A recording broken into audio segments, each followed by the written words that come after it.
us in! Let us in! Let us in! Codes to see if there was any way possible we could get the people outside to come in here. I feel badly. Their parents, you know, they have kids in the school, and my apologies to not bringing everybody in tonight. We looked into moving into the auditorium, but the logistics of that would be we'd have to cancel the meeting and have it another night. So again, I'm sorry for those who could not come into the meeting tonight, but thank you all for being here tonight. I'm sure you waited a while to get in here, so thank you for being here. So tonight we'll call the meeting to order. I would like to ask Althea Devenish if she will, let's have roll call first. Bates. Here. Illingworth. Here. Kimbrell. Here. Patterson. Here. Rusterholz. Here. Now I'd like to ask Althea Devenish to lead us in the Pledge of Allegiance.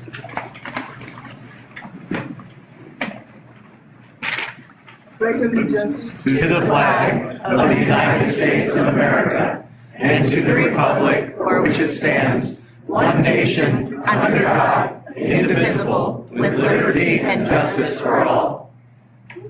A moment of silence, please.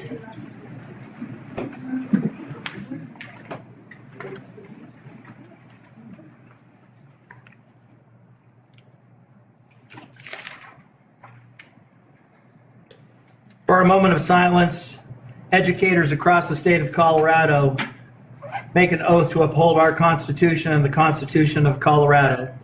The preamble to the Colorado Constitution in part says, "We, the people of Colorado, with profound reverence for the supreme ruler of the universe, in order to form a more independent and perfect government, establish justice, ensure tranquility, provide for the common defense, to promote the general welfare and the security of blessings of liberty to ourselves and our posterity." Thank you. You may be seated.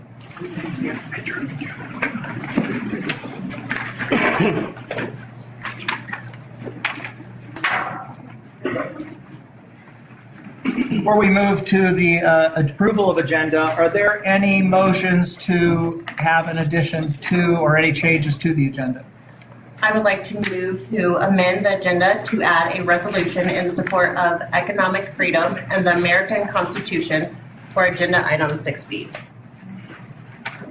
There's a motion to amend the agenda. Do I have a second? second. Roll call. Bates. Aye. Illingworth. Aye. Kimbrell. Aye. Patterson. Aye. Rusterholz. Aye. So that will be added to 6B. Yes.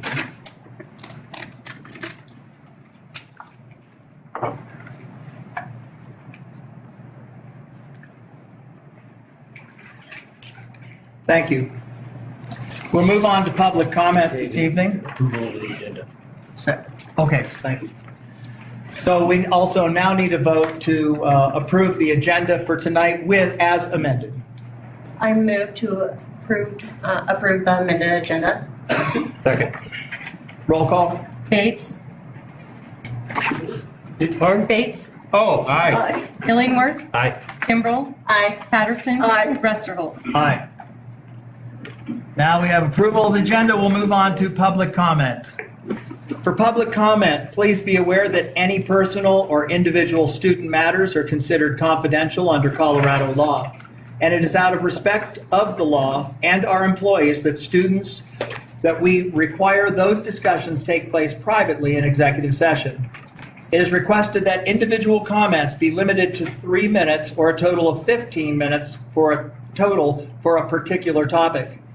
The intent of public comment is to give the Board of Education the opportunity to hear your comments. However, the board will make no decision or take any action on during public comments. The board does reserve the opportunity to respond to any of the comments. So at this time, Kelly will be randomly drawing numbers that are associated with names, and we'll move into public comment as she announces. The first number is number 9, John Maynard.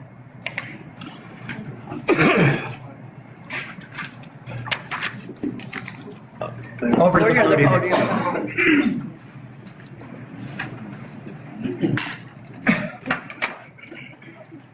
It's John Rayner, resident here in Teller County. I want to speak out in favor of the efforts of Merit Academy and the school board to move the school district away from the progressive education the kids have been getting for the last couple of decades, back to the legacy of a history of our country and the sacrifices made by the many generations before us. I appreciate the efforts. I also appreciate the way that the school board seems to have stood strong in the face of quite a bit of opposition and made up stories about what's going on with the kids. Thank you for your work, and hold on.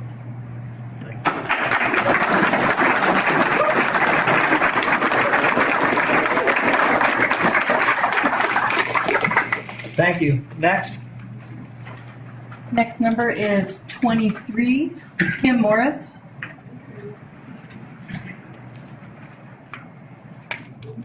Is she outside? Who? Kim Morris. Let's see, we allow the folks outside to sign up, so let me go see it. Can we move on to another one while Mr. Morris is coming in?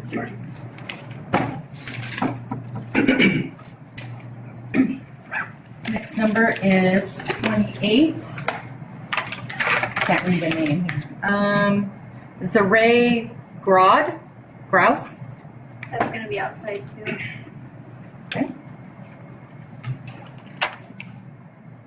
Can we draw another one and keep it going? Yeah, please. Okay. Can people not in the meeting speak? Can people not inside the meeting, are they allowed to speak in public comment? Yeah, we've allowed the people outside to sign up for public comment. Okay, the next number is number 14. Alfonso Archuleta. Or Alphonse. Leave your first speakers here. Go ahead. You see Ms. Morris. Thank you.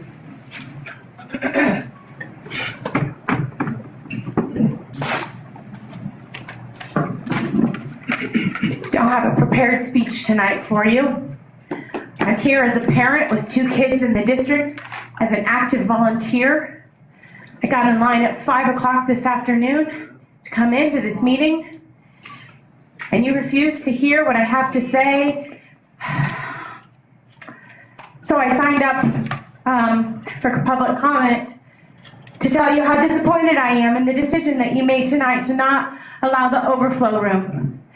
President Ruster-Holtz, I'm so disappointed. You have obviously campaigned on listening to parents and the community, yet there are lots of parents and community members and taxpayers standing outside in the rain. Some are those who support you, some, as like myself, do not. However, we have always supported this district. We have always supported this staff and the admin that has been leading this district for the last decade and bringing it into positive change with increased test scores and increased programs that help kids succeed in school and become functioning adults. I don't know how you can sit there and live with yourselves for what you have done, not only tonight, but for the last year and a half. I ask that everyone please consider the election coming up in November to remove you 3 from office. Vice President Illingworth, Kimbrell, and Bates, your seats are coming up and your time will be done. If this community has anything to say about it, you say that I'm part of a loud minority, but in fact, you are incorrect. And I am part of a majority that is both loud and quiet. And I would ask you to please not shut out parents parents from this meeting. Please do not shut out taxpayers from this meeting and your supporters as well from this meeting. How dare you? Please, people, please choose to take these people out of power in November. They do not deserve to represent Woodland Park School District. That's it.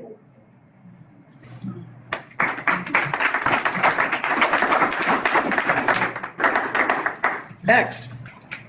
We had Alphonse Archuleta.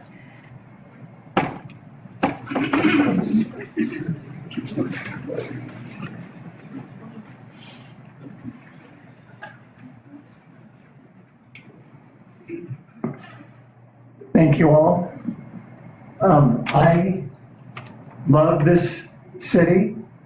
I love this state and this country, as does our Lord and Savior Jesus Christ. And I think he would be very disappointed if it's allowed to turn to a socialist agenda in this county, in this city, and in the state. We want to continue to raise our children in the fear and the admonition of the Lord, and that he would be glorified, that he would be honored, and not this agenda to destroy the work that our forefathers have fought and died for, and that our community has grown to love and to serve, because things are getting out of hand. Things are not the way they should be. And why anybody would want to support an agenda that would defeat and destroy the very fabric of our nation, the very things that we lived and a lot of our family members have died for, is being taken apart piece by piece, brick by brick, and it shouldn't be. We all should come together in love, and we should try to serve the community that loves the Lord and not those that hate our country or want to destroy us from within. As Abraham Lincoln said, 1 minute. It's not going to be done from the outside. It's going to be done from within the walls of our country. And it's happening. And people need to wake up and see that this is still a great country. It is still worthy that we fight for it, and that we fight for what is right, for what is good, for what is wholesome, and not allow a Marxist, socialist agenda to destroy what started as a capitalist society, which is the ideal of the world. It's the greatest idea that's ever come about, and it's what got you all here. It's what's got us all here. Socialism has never worked in any country, ever in the history of the world. Why would we want to defeat such a great system and destroy it for something that's never worked? It's beyond reason. Thank you.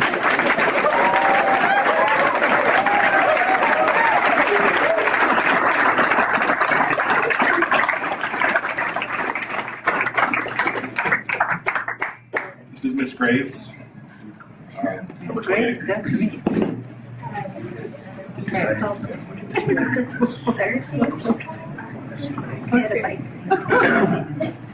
You can pull the microphone down if you need to. Well, thank you for this day. And there's a crowd. It's a nightmare outside. And I am ex-parent, a mother. My two kids are graduating from the high school here. And one 2010, the other one 2020. And they had a good school years here. We had communication with teachers, it was great, but for past couple of years, I'm a preschool teacher. I'm raising little ones to eventually get this high school, graduate from here, hopefully. They pray to God for that. This town and the school will turn to the better. And we all know the socialism is in full force in everywhere. And that's never gonna work. I am totally against it. And I'm a Christian and I believe in God and our country, one nation under God. Freedom for everybody, no matter what. And I don't agree what is going on, what is our children is being pounded for power. I don't agree with that. We need to leave the children be children. Let them learn in their own pace, not being pushed and forced something they don't understand. Children need to learn ABC 1, 2, 3, not for gender identity.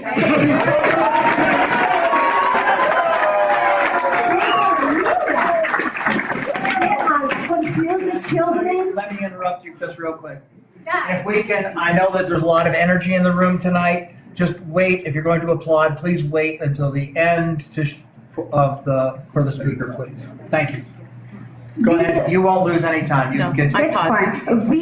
That's fine. What is teaching in the school is confuse the children, and this shows so many young kids commit suicide. Yes. We are killing our children for forcing our ideology. Socialism doesn't work. Even the William Bradley, as you guys know, was the first socialist town built in America back in the 1600s. And it didn't work. It fell flat. And why are you keep trying something over and over and over and again? It doesn't work. Don't they see other countries who fail miserably in socialism? Why can't they accept the capitalism? Capitalism puts money in your pocket. Thank you. Thank you for your time, right? She has 18 seconds. Never mind, keep going. But if you don't like the capitalism, then why don't you give the raise you got in this school board, give it to you back to us? Why are we have to pay you? Yes. If you don't like the capital, if you don't like the money, give back the money back to us again. Put the money where it belongs to our children at school for their education. That's what I'm thinking. That's what I'm saying. Why are we paying for you? If you don't like the capitalism, work free for us. Yeah, that's right. Amen.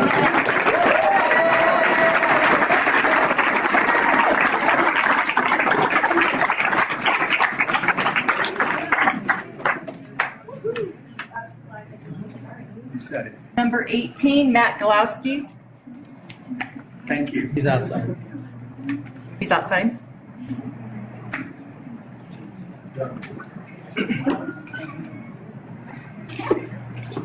Move on to another one? Sure. While we're waiting for that. Thank you, sir.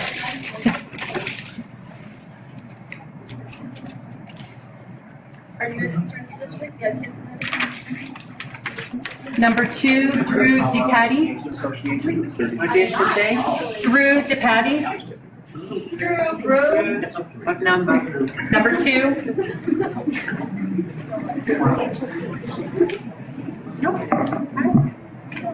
Thank you to the board for your honorable and distinguished service. I read in the newspaper how the extremists are stepping up their attacks on the duly elected Board of Education. They now want security camera footage of a conversation among school board members in a hallway. The denial of the request from the board and the ensuing response was, of course, well-reasoned, measured, and thoughtful, particularly the public comments by Director Illingworth. But my concern is whether now, in 2023, is it the right time to be amicable with people who are trying to destroy the community and hurt the children of the Woodland Park School District? I think that your response to this attack would be appropriate if it was the year, say, 1995 or even 2010. Our country and our community have changed. These times require that we fiercely fight to protect the children.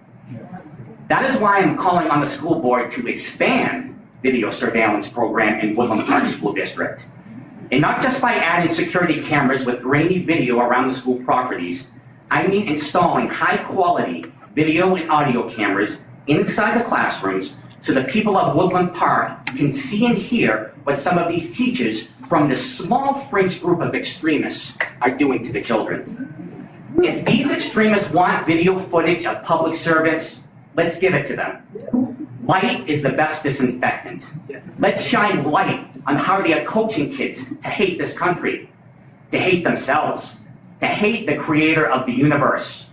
Let's show them how they are harassing children whose parents oppose their radical political agenda.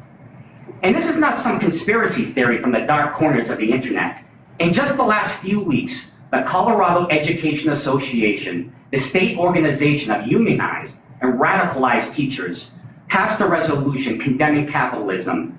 So now they are putting resources behind changing laws and pushing anti-capitalism upon our children. They are actively and aggressively hurting the children. This must be stopped, and the way to stop it is to shine light.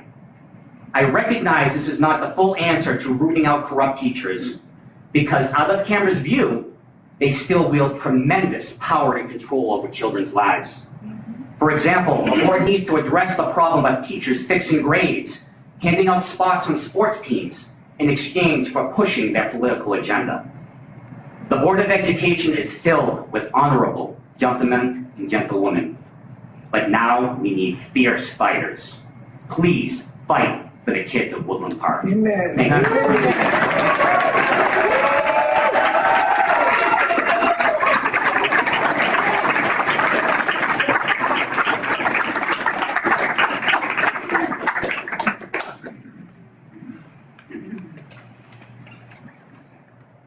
My name's Matt Glowski. I'm a parent, former member of Columbine's School Accountability Committee. I'm very lucky to be speaking here today. I know you guys, kept us out in the rain. Got a few people in here, but I consider myself super fortunate. I'm disappointed to limit public comment to 30 minutes. A lot of people are not being heard. It's un-American, maybe a violation of the First Amendment, I don't know, but disappointing you guys. So, I know your academic success is your priority, right? Well, last week, there were 11 juniors inducted into the National Honor Society. I mean, that's like the pinnacle of academic success. Where were you? None of you were there to congratulate them or to celebrate their achievement. How many kids could you even recognize and name when you walk down the street? Let's talk about transportation, though. That's the real thing I want to talk about. We all love the fact that the charter school kids get to pay the same $50 and ride the buses. That is fantastic. And even this board, with its anti-socialist rhetoric, I think even this board can get behind that. So I was curious how the actual cost was being shared, because I knew that $50 a kid, that doesn't pay for most of it, does it? So I asked the interim superintendent quite a few times if there was an agreement in writing. He wouldn't answer me. The board president wouldn't give me a straight answer. So I dug into this more. The parent fees for transportation cover about 1.3% of the actual cost. The state gives us a little bit, about 15%. So the balance is $1.3 million. Comes out of the general fund of our 5 public schools. It works out to about $780 per kid. It's a lot of money, but it's a great program, and we all love it, right? So how are we splitting the cost with the charter school? You guys wouldn't tell me, so I had to use Colorado Open Records Act. And I learned a lot. Turns out that kids in our 5 public schools, they each pay $780 out of our general fund. Charter school kids pay $0. So I think I understand why you didn't want me to learn about those details now. So why are the students in the 5 public schools paying more per pupil for transportation than the students in the charter school? If the costs were equally divided, I mean, it's a lot of money. You know, another $200,000 for our public schools to help replace the teachers that you have driven out. We've lost, 40, 50%? We need that money in the public schools to get some new teachers in here. My daughter and the 1,675 other students in our 5 public schools deserve an answer as to why you're favoring the charter school kids over them. You're a bunch of thieves and cowards, and I can't wait to vote you out this fall.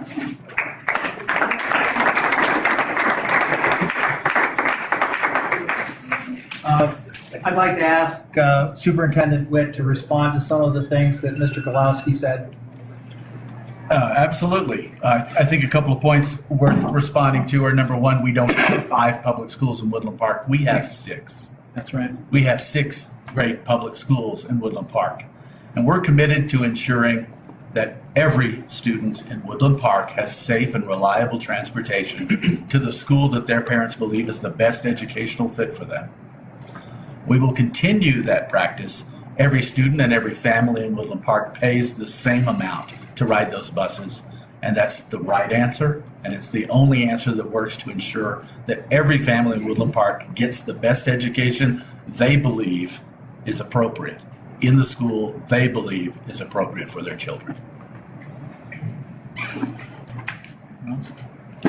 I just want to say there are no second-class students in this district. Every single one of our children are special kids.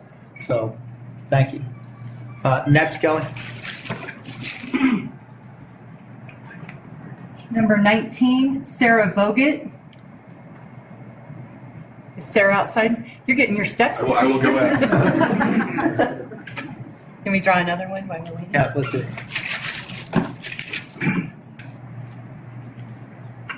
Number 17, Dave Sauer, S-A-U-E-R.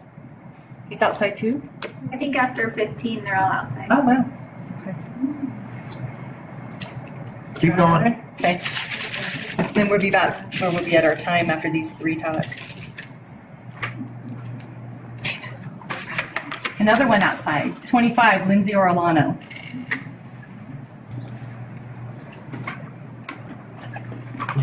People signed up to do it. 30. How many have spoken? 1, 2, 3, 4, 5, 6. 30 minutes. And our 30 minutes will expire here. This will be it right here. Yep, 3. That'll conclude it. Who else do you have? I'm just curious. Hey, I just want to note that I left my 6-month-old baby at home tonight to stand outside in the rain for an hour and a half so that I could attend this meeting. Mr. Witt, you said that we run education like a business. Presumably the rest of the board agrees with you, so I want to dig into that a little bit. In my career, I've worked for several private companies, and out of the many things successful businesses have in common, for the sake of my time limit, I'd like to highlight 5. 1, when hiring a CEO, a successful business undertakes an extensive search process involving multiple candidates. Other senior managers who would report to that person are included on the interview team. If the candidate is viewed unfavorably by the people who would become his direct reports, he is removed from consideration. 2, during a search for a CEO, a successful business automatically eliminates, or at the very least approaches with extreme caution, any candidate who cannot demonstrate a history of success as a manager and leader, or who doesn't have a robust background in the field he's being hired into. 3, successful businesses are relentlessly data-driven. Most businesses today collect a lot of data, but the good ones trust that data, especially when it contradicts any preconceived plans or ideas. 4, successful businesses don't leave money on the table, especially not absurdly low-hanging fruit like existing grant money. Why would a successful business reject resources that empower them to do more with less? 5, successful businesses don't start strategic cross-functional projects without detailed plans, and they develop those plans with active participation from the departments and employees who will be responsible for executing them or affected by them.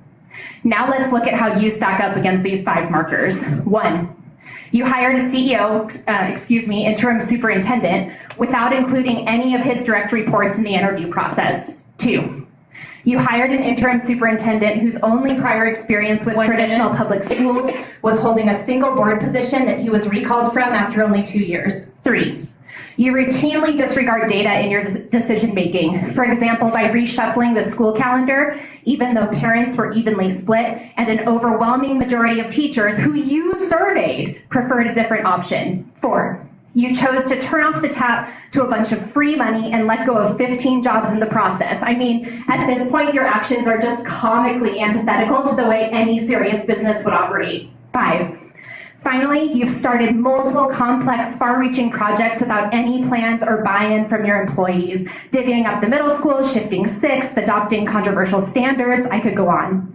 So when you say we run education like a business, do you mean a failing business? Personally, if I found myself working for a company that was anything like the business you're running here, I'd flee for the door. Just like 40% of Woodland Park's teachers already have. Time. Wow.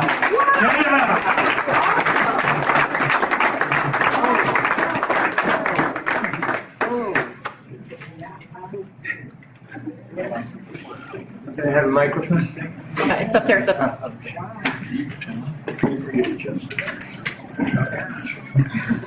Man, as many people as we have here tonight, we ought to take over Woodland Park, said billionaire Andrew Womack months before the November school board elections.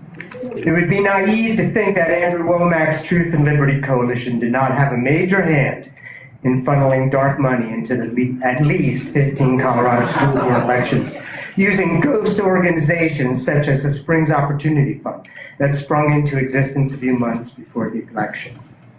Out of 21 Womack-endorsed candidates in Colorado, 12 won school board seats, and 4 school districts lost control to them, Woodland Park being one of them. Since then, you lackeys of Andrew Womack have prematurely financed a fledgling charter school without public notice and gave them a third of the middle school and $100,000 despite public opinion to the contrary by your own survey. You've driven off or fired 40% of our faculty. You've enlisted remaining teachers into a fake union as a condition of their employment at the cost of $40,000 per year. You've driven off countless students to neighboring school districts, a loss of $8,489 per student. You've hired an unqualified part-time superintendent for $155,000 per year. You've refused to reapply for $1.5 million in grants to cover salaries for our counseling staff, even as middle school students were recently traumatized thinking there was an active shooter in their building. You've used $28,000 of taxpayers' money to defend yourselves in court with an ongoing appeal promising to cost even more. And you've in place a widely condemned social studies curriculum that effectively gags teachers and students from open classroom discussion from anything that offends your political viewpoint. Furthermore, the inevitable lawsuits your actions have spurred will unfortunately not be filed against you personally as board members, but against the school district, and the taxpayers will be paying the awarded monies, not you. So, in the meantime, you essentially have an unlimited war fund to harass your critics and line Brad Miller's pockets. November cannot come soon enough.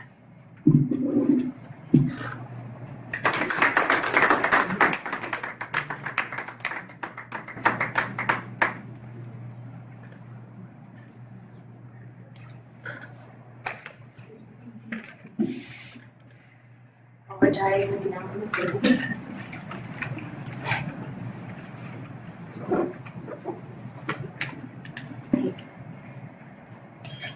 I'm going to be reading a statement on behalf of my daughter, Allie Oriana, who is unable to be here tonight because she had to work. Hello, my name is Allie Oriana, and you've seen me speak before. My perspective has changed a little bit since then. I've been a Girl Scout for 7 years, and it has inspired me to be a leader that I am today. Currently, I am working to earn my Gold Award, which is the equivalent of an Eagle Scout for Boy Scouts. This achievement creates long-lasting change in my community, but you don't have to be part of a leadership organization such as Girl Scouts to be a leader. Tonight, I am hoping to reach everyone in this room. It is up to you to determine how successful I am. The community we have here isn't perfect, but it is passionate and it cares. Everyone can see that. So why can't we use that passion for empathy rather than hate? How is it that we can expect others to form to our expectations if we wouldn't do the same? I want you to think about something positive and something negative about yourself. Now I want you to think about the person next to you. And again, something positive and something negative. Now for the hard part. Look at the people across the room from you. What is something that you dislike about them? And what is something that you like about them? It's a lot harder to think kindly about people who have different views than you, but it's not impossible. Remember that all people are humans who have real lives and real feelings and really care about what it is that they're fighting for. We have become so focused on taking down those across the aisle that we don't see them as human anymore. No one is going to win this battle if we are fighting over the same basic value, providing for the students in this district so that they can have the skills that they need in life. It sounds cliche, but it's true that fighting hate with hate only means more hate. It is simple as 2 + 2 = 4. If we can talk about what is right and what is wrong, if we can talk of what is right and what is wrong, or we can try to look at everything without these tinted glasses, you will find that when they are removed, the world is a lot more clear. I want to see this community whole again. This is why, for me, my Girl Scout Gold Award is creating a community unity garden. I am hoping that this garden will be a space where people have different views, but that can come together over food, nature, and mixed experiences. I invite you to come build this garden with me, to leave all of your biases behind, and get to know the people that live in the community with you. Who knows what will happen when you open your mind to new possibilities? Really, only your mind is the limit. You can't get up on someone just because the situation isn't ideal. Greatly relationships aren't great because they have no problems. Time. Will you allow me to finish 2 seconds? Please continue. Okay. They are great because people care enough about each other to find a way to make it work. Thank you. I hope to see you all there. Information about the build and location will be closer to the building. Thank you so much. I just have something I want to say. Can you tell Allie I am very proud of her and that that was amazing. Thank you so much.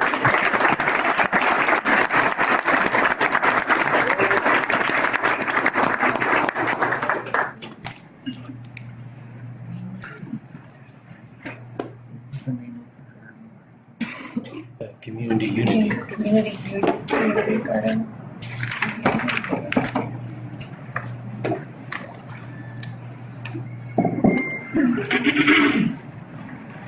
Do we have more? That concludes public comment. Well, we can learn a lot from Allie. She has amazed me, some of the things that she has written to me. What a wonderful young lady she is. I'm just continually impressed with her. Okay, thank you for your participation tonight in public comment. Next, we'll move on to Roman numeral 5, consent agenda. Do I have a motion to accept? So moved. Second. Roll call. Bates. Aye. Illingworth. Aye. Kimbrell. Aye. Patterson. Aye. Resterholz. Aye. I just wanted to explain something real quick. The consent agenda, because I used to wonder this myself, they're typically items that are routine matters that don't require any kind of discussion. They're just a matter of school business. That's why we just jumped to approve or not. Next, we'll move on to Roman numeral 6, action items. President Stoltz, could I have a moment of personal privilege just to recognize some of the great accomplishments in the district? Yes, please. Is your microphone on? Is my microphone on? We've had so many things towards the end of the year, just great accomplishments among students in the Woodland Park School District, that I wanted to go through the list. I know we've had a history in the district of spotlighting one accomplishment or another, or one group or another, and quite honestly, the list was long enough that we didn't want to do that. We want to try and capture as much as we can, and I apologize for any accomplishment that I miss here. I'm sure I can't get them all, but I very much would like to tell you a little bit about how wonderful a wrap-up and it has been in Woodland Park, and what great investment we have from our students in so many activities and so many accomplishments. So I'll start off with just reminding everyone, this is Teacher Appreciation Week, this week, please take a minute to say thank you to your kids' teachers. Recognize the long hours, the hard work that they put in. Recognize that it is a sacrifice, and recognize that it is an investment of a huge percentage of their lives in what they do. In terms of accomplishments, we inducted 23 new students into the International Thespian Society, Troop 2442, at Woodland Park High School. This is the Honor Society for theater students and also house students letter in theater at Woodland Park High School. 9 students lettered this year. Envirothon teams won first and second place at the state competition. The first place team will compete in Canada in July at the North American competition. The girls' soccer team qualified for the playoffs with their win this past Saturday. Woodland Park High School boys and girls track teams placed second out of 14 teams at their most recent meet, have had many athletes qualify for state, and are currently having one of the most successful seasons in Woodland Park High School history for track. Welding won their state competition and will compete at the Nationals in Georgia. I know many of you have seen some fundraisers that they've posted on that. We will absolutely make certain that they get to their nationals, and the school district will absolutely make certain that they're supported in doing that. Destination Imagination from Summit Elementary placed third at state and will be attending the Globals competition in Kansas at the end of this month. Woodland Park High School Forensics team has 3 of its members, Caleb Kezior, Mia Nicholsberg, and Jackson Murray, heading to nationals in June. Woodland Park High School, and I'm sorry, it's a bit of a list, but this is how much is going on in Woodland Park. Please keep going. Woodland Park had 2 students, Quinn Wilms and Gwyneth Villaro, first in their category at the Young People's Art Exhibition. Also, Luke Kettler placed second, and Macy Lundgren received an honorable mention at the Tri-Peaks League Art Show. Sorry, mouthful. Select Ladies Ensemble earned the 3rd highest rating overall at the Southern Vocal Large Group Festival, earning 1 superior rating and 2 excellent ratings for their performance. Madrigals was one of only 2 schools to earn superior ratings from all judges in every category, including sight reading. And finally, cadets from the Merit Academy Cadet Squadron CAP enjoyed participating in piloting some of the aircraft in Civil Air Patrol's fleet, Cessna 172s, 182s, and a Gippsland GA-8 air van.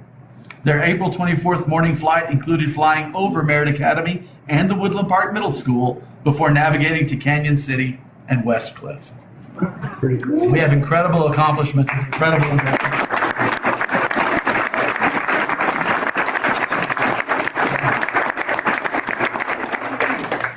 We are doing great things. Our kids and teachers are just doing amazing things. It's good to see. Thank you for pointing those out. Thank you. Okay, on to action item A, resolution for superintendent contract renewal. I'd like to ask each of the directors give opportunity to make a statement about that before we do take a vote on that. So, any discussion, Sue?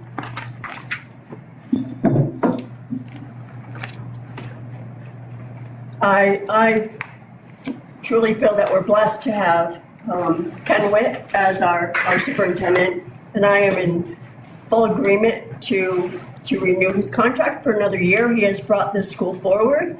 He has introduced the PACE to advocate for the teachers. He has increased the life insurance from, I believe, $15,000 to $40,000 per teacher. And in light of the rhetoric around the grants that we have denied are all around what we've heard so much of tonight, is socialism. There's strings attached.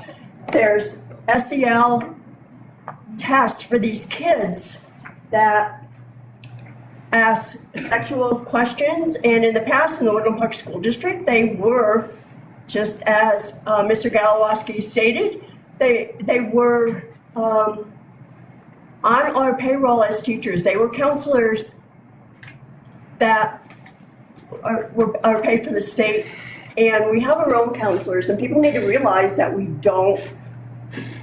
are set up, the school.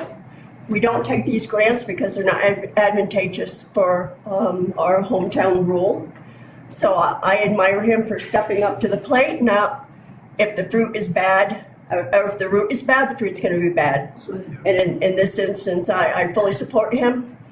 And we have increased our enrollment with merit. These kids are a part of our district. They are children that live in our community, and they need to be recognized as such. There are, as President Rusterholt stated, there are no second-class citizens in this school. And that is a big problem in our district. These kids live here. Just because their parents chose another route or advocate for school choice, not every child learns the same. And it's a blessing for our community, and Mr. Witt has advocated for that. We have done great things, and he's got my support. Thank you. Cassie? Yeah.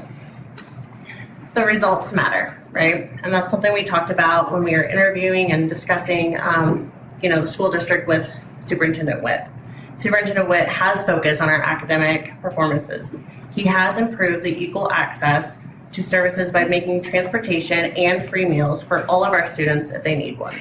We also have extended the opportunities for sixth graders to be in all of our elementary schools for next year. So I do support the work that's being done, and I thank you for it.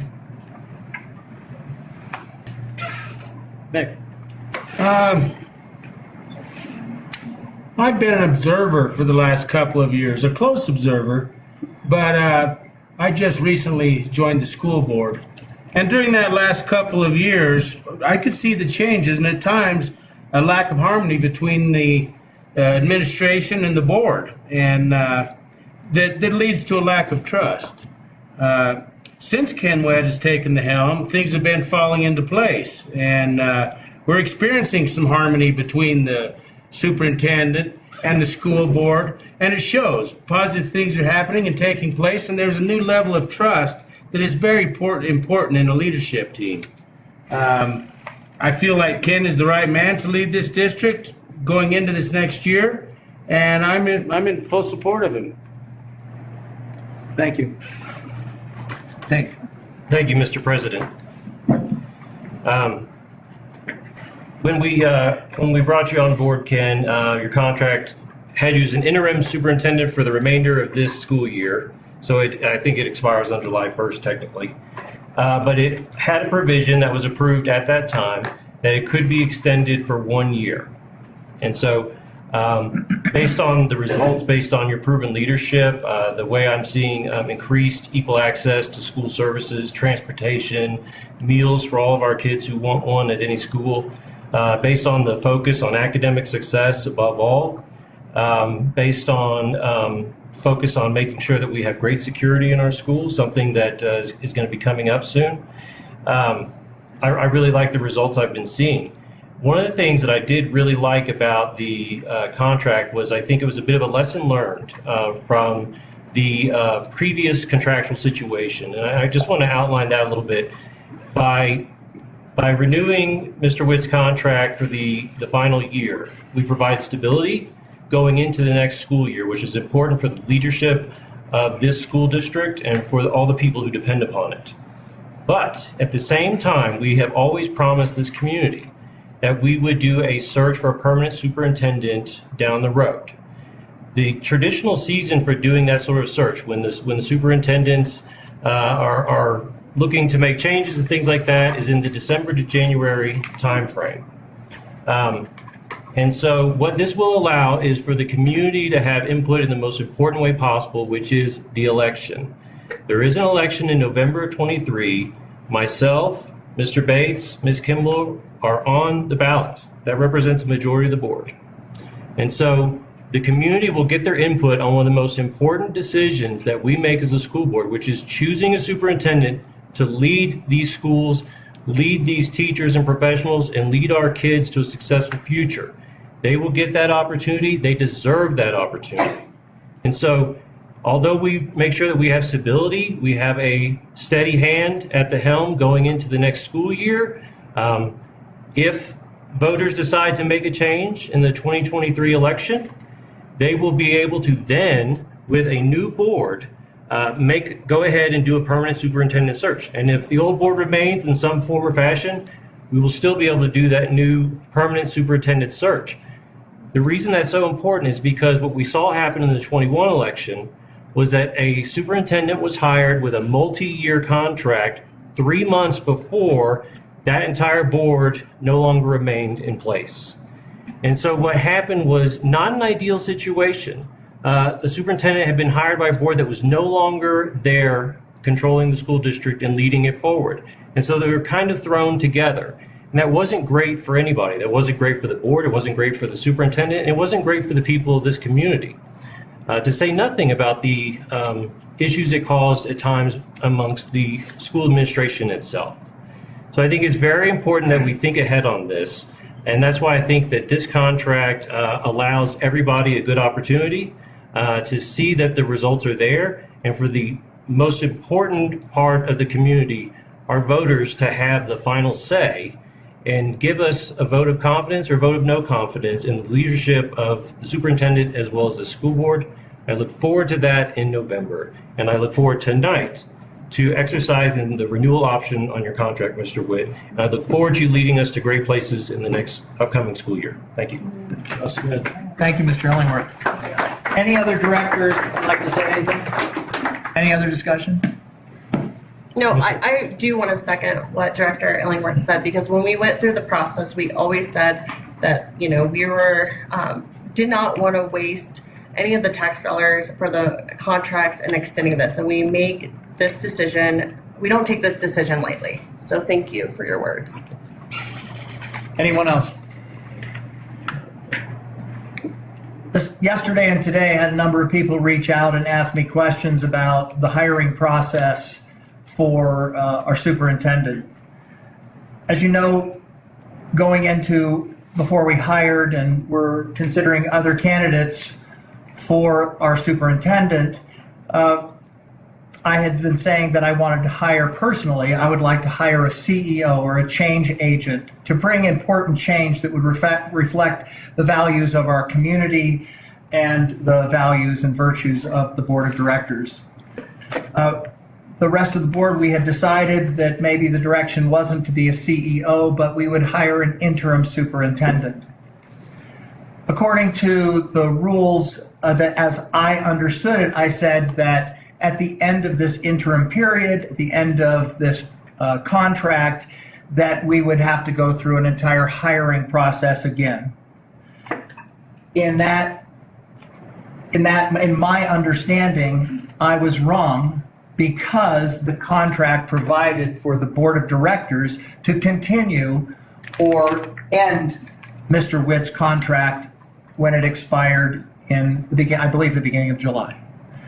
So I wanted to explain why we are not having a public search or another interview process for superintendent. It was a misunderstanding on my part. So I just wanted to explain that before going forward on this. Should we choose at this point to extend Superintendent Witt's contract, then at the end of that, as Mr. Illingworth said, we will go through the entire hiring process at that time. So tonight, I would just like to say that Superintendent Witt has done the things that this board of directors, that the community that elected us to office, he has done those things very well. I believe that we are going through growing pains here at the school, but I think that it is all to a very good end that represents the parents of our community. It provides a total choice for the parents of our community. It provides opportunities and education for the students. As we see, there are students coming back to our school, that we've attracted the attention of teachers and educators across the United States.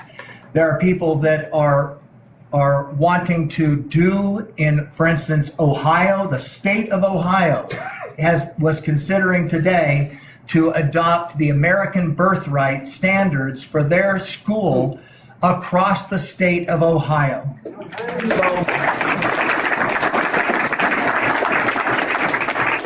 Woodland Park is truly taking the lead in this. They were voting today. I don't know what the outcome of that vote is, but at least we are taking notice. You might notice that we have NBC over here, and we welcome you to our meeting tonight. Thank you for being here. So to continue, I would like to voice my support of Superintendent Witt. I think that he's doing the kind of job that we expected and hoped that he would do, and I look forward to working with him in this next year should we vote in favor of him. So at this time, I would like to ask for a motion to extend Superintendent Witt's contract for another year. Oh, and David, we do have a resolution to accomplish this. I think we should probably go ahead and read the resolution, and then we'll be voting to approve it. So okay. I'll make that motion in conformance with reading the resolution and voting whether to approve it. Okay. I second. You want me to go ahead and read it, David? Yeah, Mr. Illingworth, would you please read the resolution? It's titled Resolution for Superintendent Contract Renewal. Whereas this board highly values Ken Witt's strong leadership as interim superintendent of the Woodland Park School District and wishes his continuance as superintendent for the 23-24 school year, whereas the existing contract term ends June 30th of 2023, now be it resolved we, the Woodland Park School Board of Education, do hereby extend the interim superintendent contract through June 30th of 2024 and revise the job title to superintendent. Do I have a motion to accept the resolution for superintendent contract renewal? Motion to accept. Second. Roll call. Bates. Aye. Illingworth. Aye. Kimbrell. Aye. Patterson. Aye. Rusterholz. Aye. Yes, please. I just want to say thank you, board. I appreciate both the clear guidance and the clear goals and visions that you've set for the school district. I believe you have the deep support of this community, and I am honored to continue to lead. Thank you.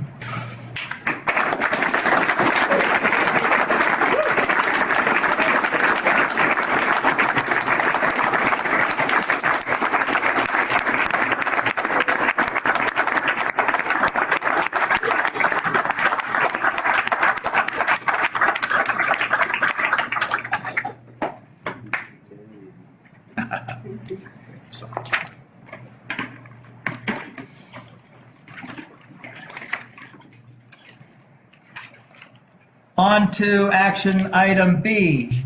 Director Kimbrell. Yes. It was mentioned here tonight in public comment, and so I'm going to introduce a resolution of the Board of Education. The title is Support for Economic Freedom and the American Constitution. Amen. The Colorado Education Association, the CEA, last week adopted a resolution which in part states, quote, CEA believes that capitalism requires the exploitation of children, public schools, land, labor, and or resources.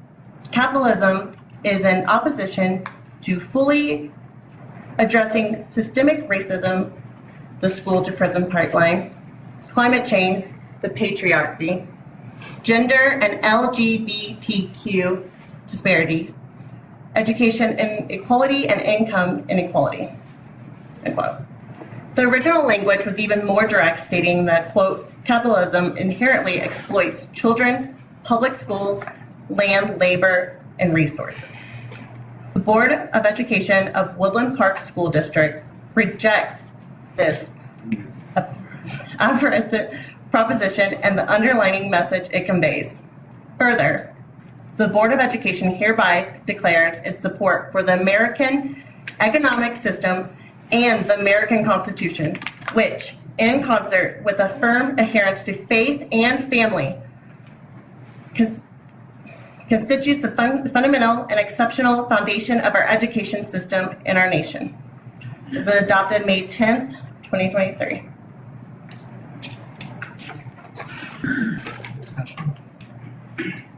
Is there any discussion concerning the resolution? I was very excited. I'm sorry, if I may. Please.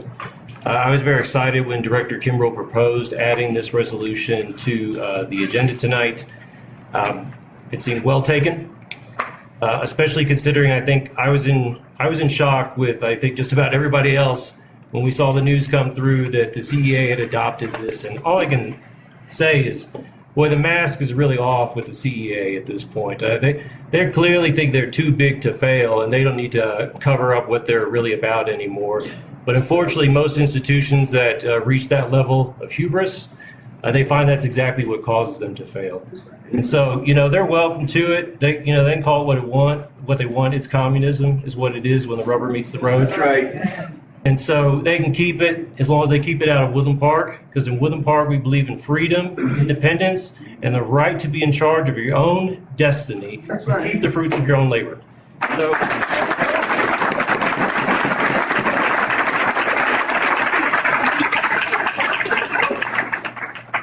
And I'm very happy and pleased to support this resolution.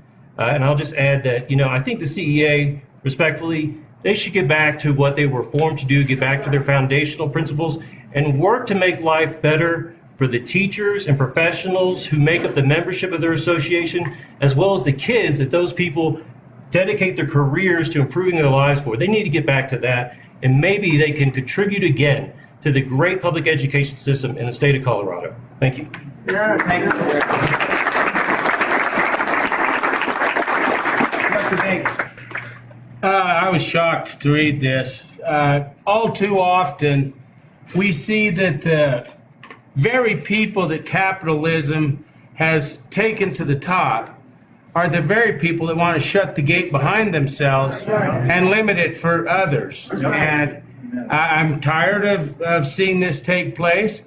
But capitalism, if you stop and think about it, is the reason we're all here in a warm building and enjoying the things of this country that we have. So I feel very strongly about it. I was very disappointed when I read that. I just took things to a new level. I strongly support this resolution and agree with Mr. Illingworth on some of his points, and will gladly support this. Thank you. Thank you. Hallelujah.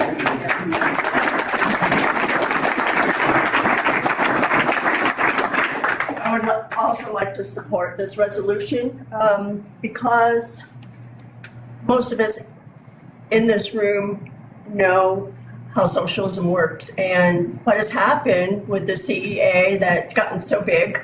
The Woodland Park Education Association dues go to the Colorado Education Association, which goes to the National Education Association, which it's been proven that 90% of teachers' union dues go to political campaigns. And none of the teachers are advocated for, none of the students are advocated for. It's just a big political bureaucracy. So I support this resolution. I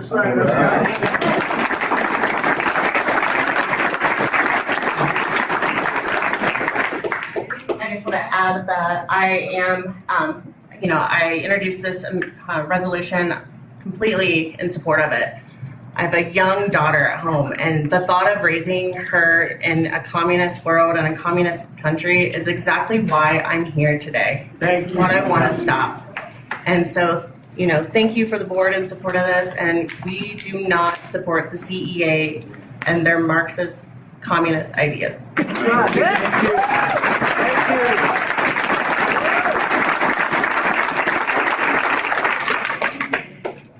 Every year, we have across the world millions of people who want nothing more than to come to this country, That's the right. United States of America. That's right. Why is that? I mean, the lady who gave the Pledge of Allegiance this evening, where did you come from? I'm from Trinidad and Tobago. It's in the Caribbean. And are you glad to be in the United States? Very much so, and I love it very much. And I'll do all I can to fight for this nation. Thank you. We live in the greatest nation on the earth because of one word, liberty. Amen. And liberty brings people across our southern border legally or illegal because there's a dream, and that is that they can take their dream and make it a reality. Capitalism is that tool that allows you to start your business, whether it is a gas station, whether it's an accounting firm, a lawyer, whatever you want to be, you can live your American dream because of the liberty we have here and capitalism.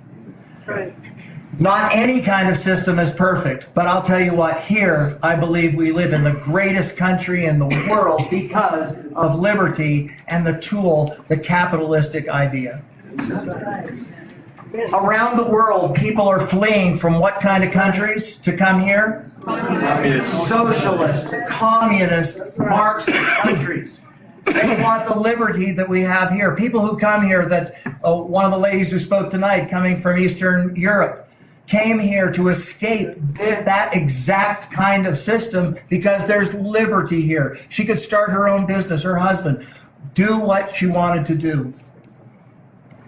I am very concerned at the public school systems across the United States and about many things. We have such opportunity here that with the continued growth of socialism being taught in schools or promoted silently or overtly, like we've just seen with the Colorado Education Association statement on capitalism, that the growth of communism here has the potential to destroy our great nations and our great public school systems.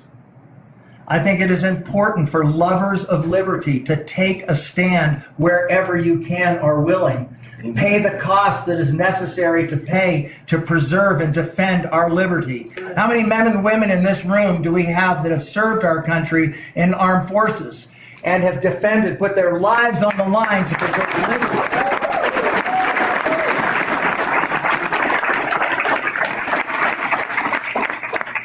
It is vital that we take a stand against this kind of cancer that is sweeping our nation. Amen. And changing the way our kids think about this great nation. When I graduated from high school in 1978, nearly 90% of the people that graduated in our class believed that they were proud to be United States citizens and live in the greatest nation there was. The report that I saw last year was a dreadful 18% of American graduating seniors were proud to be Americans.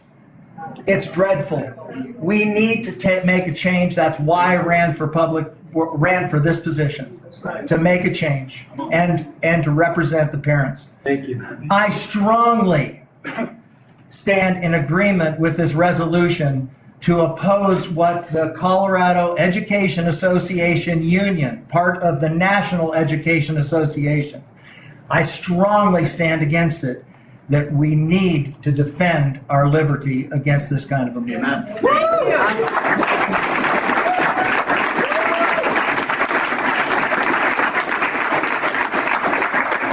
I have a motion to accept the resolution? So moved. Second. Roll call. Bates. Aye. Illingworth. Aye. Kimbrell. Aye. Patterson. Aye. Rusterholz. Proudly, aye.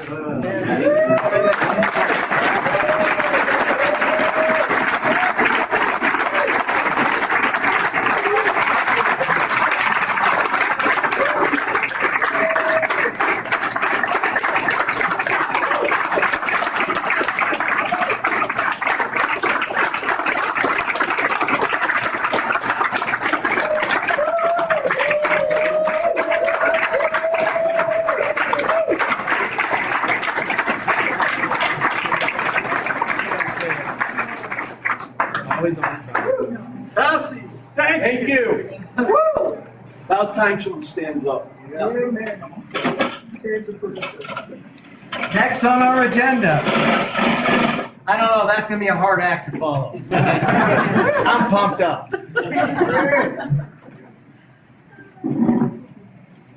We have Roman numeral 7, discussion, information. A, preliminary budget, scheduling of public hearing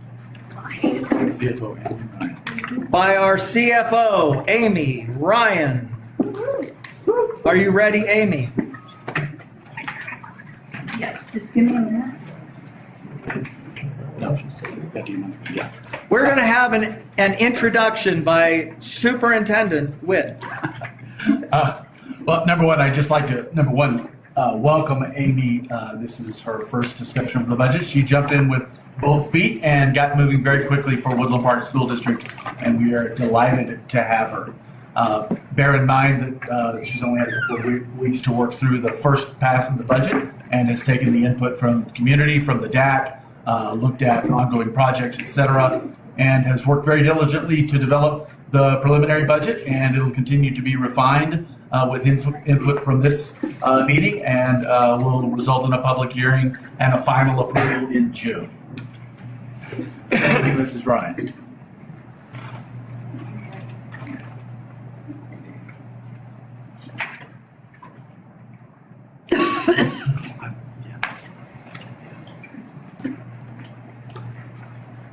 While she's preparing, I'll take another moment to introduce Kim Moore as well, who is our new Chief Academic Officer. Kim, wave.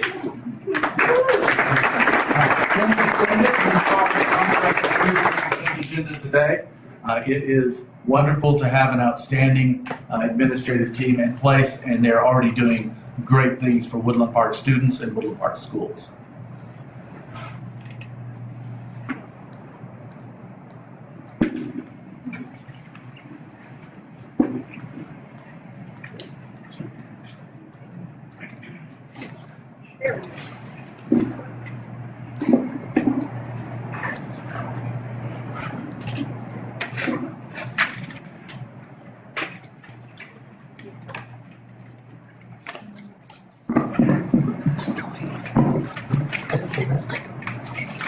Okay, so before I begin, I'd like to say that I'm excited to be here as the CFO for an incredible school district. I'm confident that we can work together to ensure that our resources are used wisely and that our students have everything they need to succeed. This is very important to me as a parent. Thank you so much to the board for this opportunity.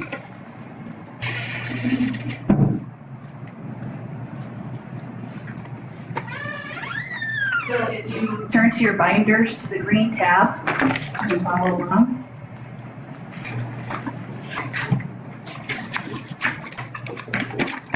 So this first slide on page 2 is the total revenue and expenses for all funds with the comparison of the 2024 preliminary budget to the 2023 revised budget. And we are projecting that an overall decrease of $1.4 million in both revenue and expenses. The food service is increasing in both revenue and expense due to the increase in the number of meals projected to be served as a result of the free Healthy School Meals for All program and the addition of serving meals to the charter school. Amy, could you just pull that microphone right down there? Am I not, there we go. Thank you. Okay. The transportation expense increase is due to the standard annual increase of 4.5%, and the addition of merit does not have any effect on our expense. Although they do have an effect, they increase our revenue. Can I ask you a question about that? Yeah. So could you clarify that for transportation, merit does not increase the expense, but it increases the revenue? Right. Can you explain that? It's because the students are on our current bus routes, so our expense is not increasing other than the annual increase that we normally have, which is 4.5%. But since the students are paying the $50 fee, and we're assuming for now that half of the students that may be riding the bus, we're saying that we're going to get another $10,000 of revenue, or $10,000 of revenue for the merit students. So I'm not going to put you on a spot. You don't have to respond to this, but we had a public comment tonight that said exactly opposite to that. Correct. If you'd like to respond to that, smile, and if not, smile. You know. Thank you. If you want to respond, respond. But if you don't, please don't. If you prefer not to. Thank you. Mr. Witt, would you like to say anything on that? Yeah, let me just respond very directly. We're not adding routes, we're not adding buses, so there's been no added expense. It's that simple. Transportation costs have not gone up, except for the annual increase that's in the contract. No increased cost has occurred in providing transportation to all of our students in Woodland Park School District. However, revenues have increased a bit because we have more students filling those buses that were less than full, substantially less than full, and we're getting more revenue for them. Director Kimbrell wanted to comment. I just want to make one statement on this. We have parents that send their kids to both Merritt and to the school district. And when they send one kid onto the bus and not the other, it causes a lot of, chaos for these families that have to go to work and they're depending on this. So this is a great choice and opportunity for all parents, all students in our district. Well, and honestly, Mr. Rosols, if I can piggyback on that. Sorry, Amy. That's fine. Because if you have parents who, and we have, many families have some children in Merritt and some children at Columbine or the middle school. Right? I know Mr. Bates' family has that, but they're not going to send a child on the bus to the middle school if they can't put their child on the bus to Merritt as well. So that's a loss all the way around for us, okay? It's not just we're only getting one when we could get two, we're going to get zero when we could get two. So this is essential in making sure that no child is left behind and every family has equal access, and it makes all the sense in the world. It's what they call a no-brainer. Thank you. There's one thing I do want to add before we keep going on. We had terrible traffic issues down here by the middle school. Complaints from the neighbors about the amount of cars at drop-off and pickup times. So since the school buses are going to the same bus stops, no other bus stops, since it's now an increased revenue to the school, and we also eliminate a huge traffic problem for every one of those kids that are now riding on a bus with their brothers, their sisters, and their neighbors. I think that it all the way around is a win-win, and there are no downsides to this at all. Besides that, we have no second-class kids at our school. Thank you, Amy, for the commercial break. Okay. So the two big items that we just talked about, the food service and transportation, and then we're going to get into general fund in the next slide. So we'll get into more detail on that. First, we're going to talk about the revenue. And the general fund revenue assumptions. The pupil count is expected to remain the same in fiscal year 24 as 23 at 2,246.8 funded pupils. And the total enrollments are projected to be flat with a significant increase in one school that will offset decreases in the others. The per pupil rate for 2024 is $1,000 higher than 23 at $10,168.60. Then also you'll see on this slide descriptions of each of our funds, just for your reference. So next we have the general fund revenue detail. The first two line items are calculated using the per pupil assumptions and result in a total increase of $2 million over 2023. And this revenue does include merit. The total allocations include capital projects with $1 million dedicated to security upgrades and an increase in the charter school allocation due to the school's expansion. So the total general fund revenue after allocations is projected to increase $551,000 in 2024.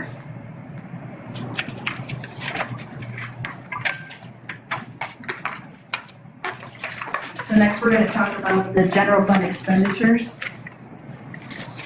We're on page 7. The total expenditures are projected to be $392,000 higher than fiscal year '23. And this includes an increase in salaries, although a final determination cannot yet be made. We also have changes in benefits. So while the medical insurance coverage remains the same, the cost will decrease significantly in fiscal year '24.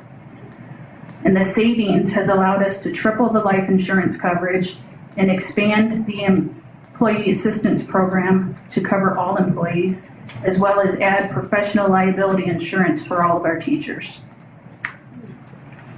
Whoops, sorry. It's amazing. And then the next steps in the budget process is to develop the proposed budget that will be presented to the board on June 14th, and the deadline for budget approval is June 30th. That's all I have. Any questions for Amy? Thank you very much. Thank you.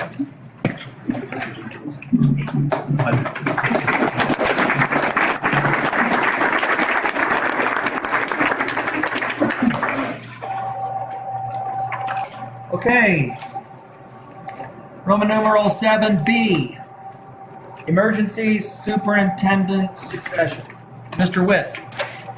Yes, this is basically an administrative matter, but of course it's very important with an organization that runs multiple schools and impacts thousands of students that we make certain that in any event we continue to serve our families, our community, and those students. So it's a matter that's always necessary when we sign a superintendent contract or announce change in leadership, that we know who is backing up in case, in this case, I get run over by a bus or whatever.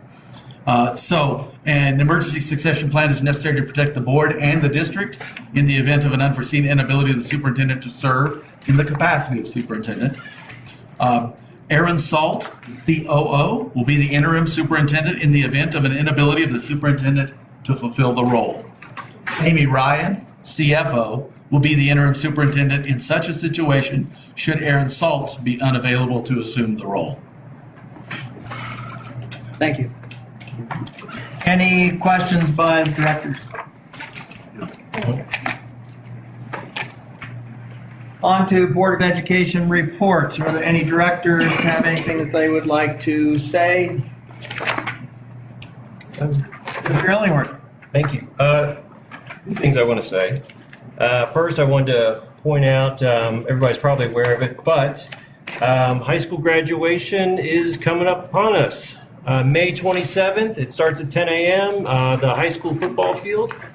So I know I'll be there. I'm excited, as always, to see another graduating class, another group of young men and women ready to step out into the world and hopefully on to great futures.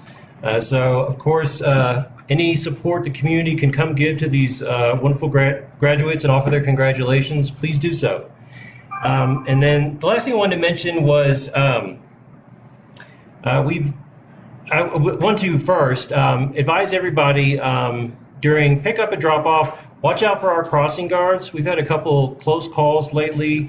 We've had, I've been speaking with our crossing guard. You probably all know, I think she's our most famous one, Lisa Pitts. She's always out there dancing. I don't know how she does it, but she puts a smile on everybody's face.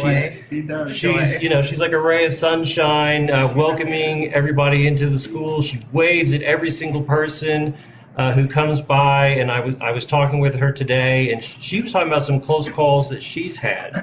And also, I know one of the members of the DAC, Mike Demuth, has been trying to work with anybody he can to try and improve the visibility, highlight those areas along Kelly's and Ramparts / Baldwin, whatever it's called, whatever spot you're at on it.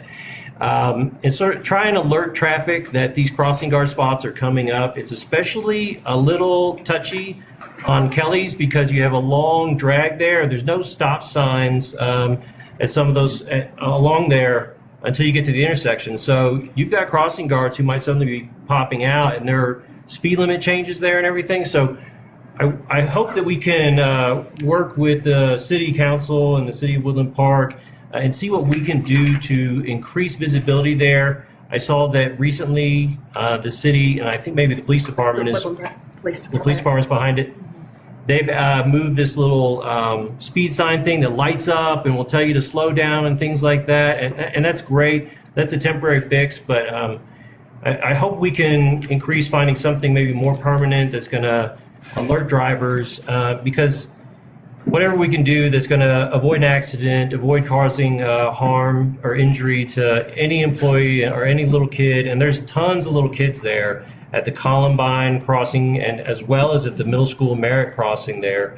I mean, they've got kindergartners at both of those schools. So be advised, be careful, and we look forward to the city working with us to improve the safety conditions around those crosswalks. Thank you. And wave to Lisa Pitts when you drive by. It's a must. Any other directors? I'd like to bring this up that Director Illingworth stressed that we need to work with the city, and the subject is the 5G cell tower that is projected to go by the Aquatic Center, by the slide. And I know it is not my jurisdiction as a board, and I speak for myself, not as for the rest of the board, but that concerns me that it's so close to our two schools. Yep. And our number one role up here is to advocate for the children. And I'm just asking, I know it's not within my jurisdiction, but if we could get involved with the city council and work together as a community.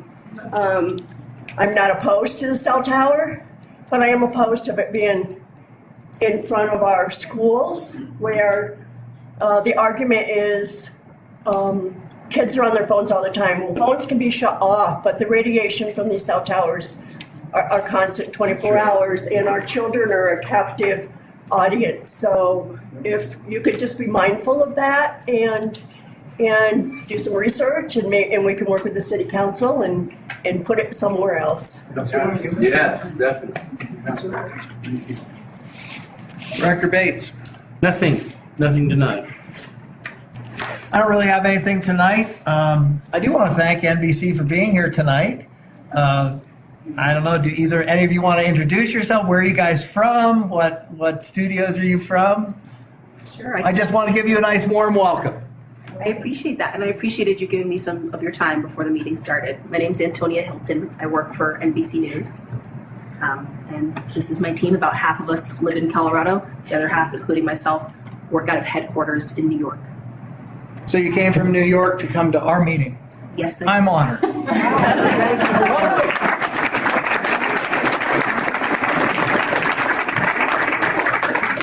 That's all I have.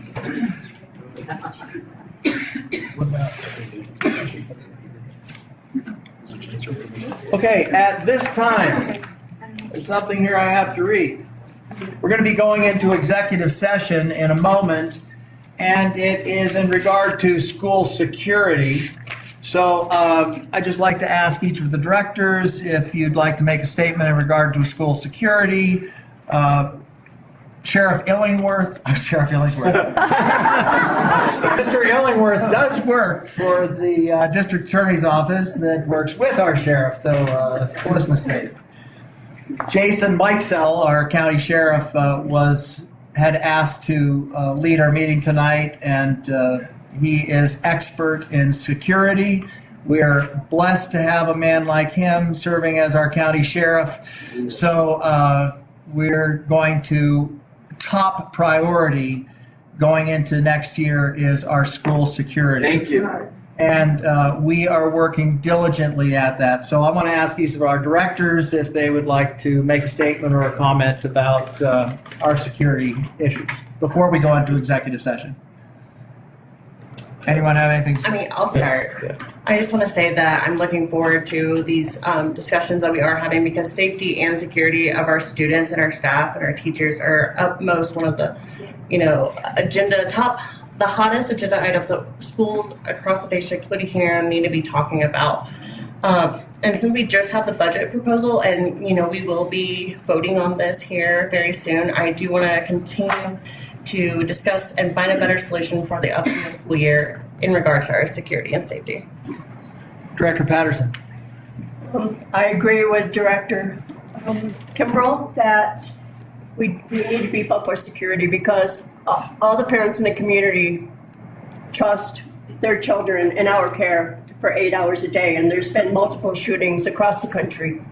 And our agenda is this has been, all the board members know this has been special to my heart since I ran for election. And I believe that we can train teachers, that we can train staff, that we can be prepared when a shooter comes into our school. God forbid that it ever happens, but we need to be prepared. We need to train people. And in my blunt opinion, the only thing that is going to take care of a crazy person with a gun is a responsible person with a gun. That's right.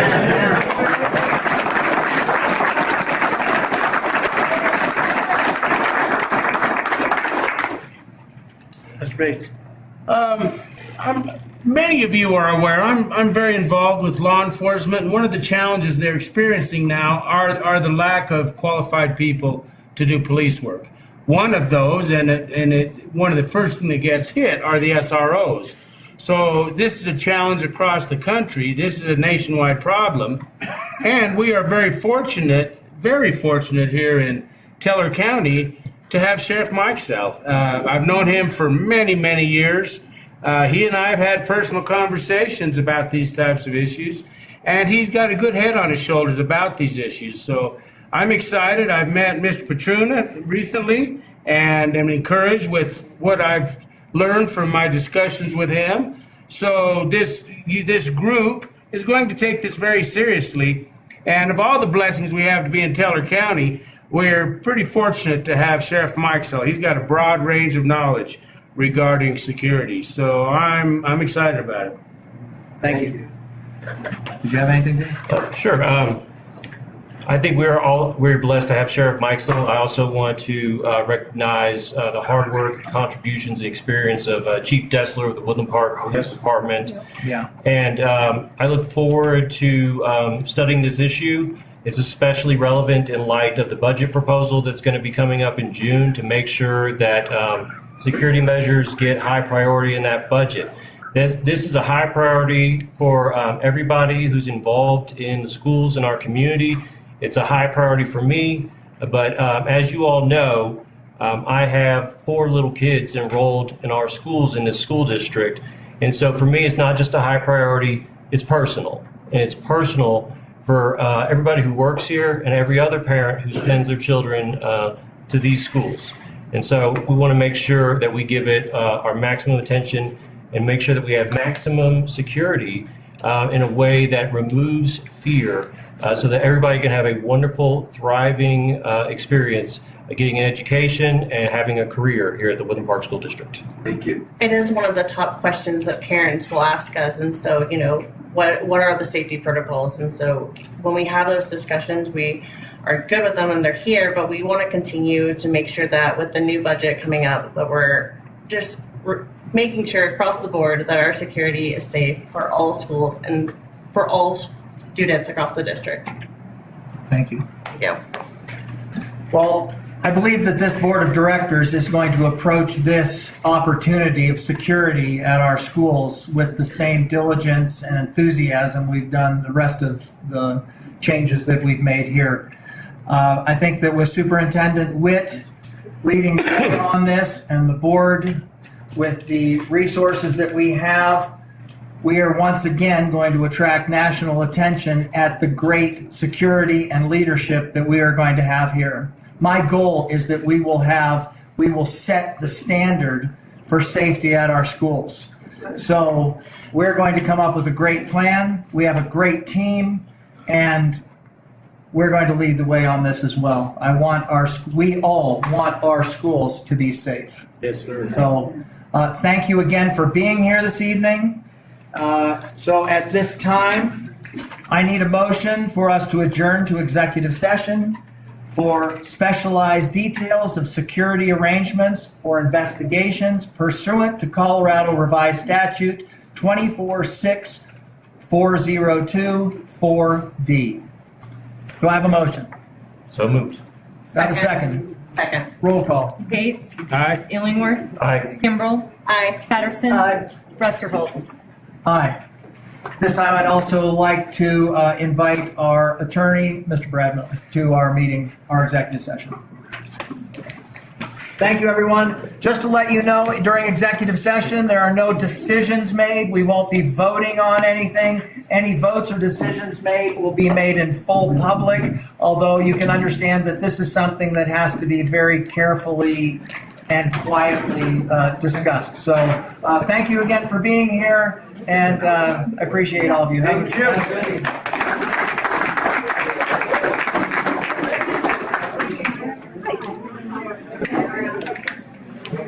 Thank you very much for serving. Oh, Thank you. Thank you very much.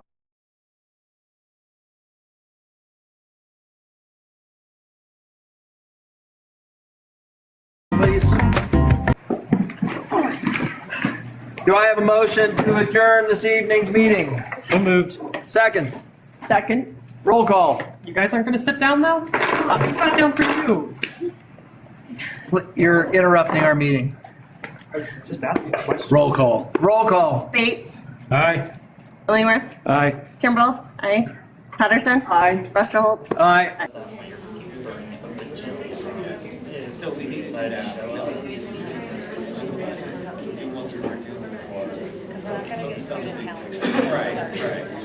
Okay, we'll call the meeting to order.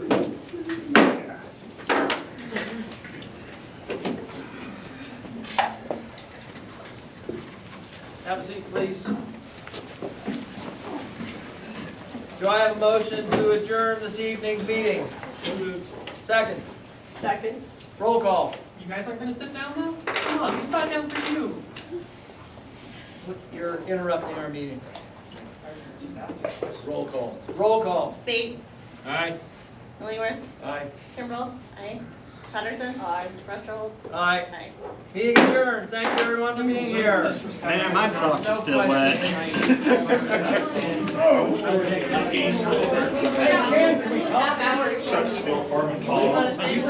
There they go. They retreat. Our taxpayer dollars pay for this building. You don't. No, you don't. You're interrupting. You don't even want to hear my answer. You know what? You don't want to hear my answer. So I'm not talking to you. You know what? You know what? Could you? Would you listen to a student? I'm answering a lady's question right now. I was asking So why tell he me. downsized the. Why we downsized? Yeah, Well, and we've did been, not allow we've us been, in. we didn't know how many people would be able to, were coming tonight. Had no idea. Bullshit. So,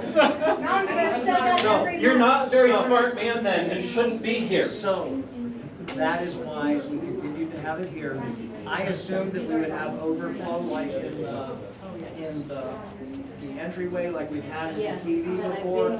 I asked about that, and we were told that it was a fire violation. It wasn't a fire. So here's what I did. I asked a lot of questions to find a place where we could do it. I talked about moving it to the auditorium. The logistics of doing that, we would have had to have a meeting. All the way over there. Seriously delayed, or had to reschedule. It's like at least 200 yards.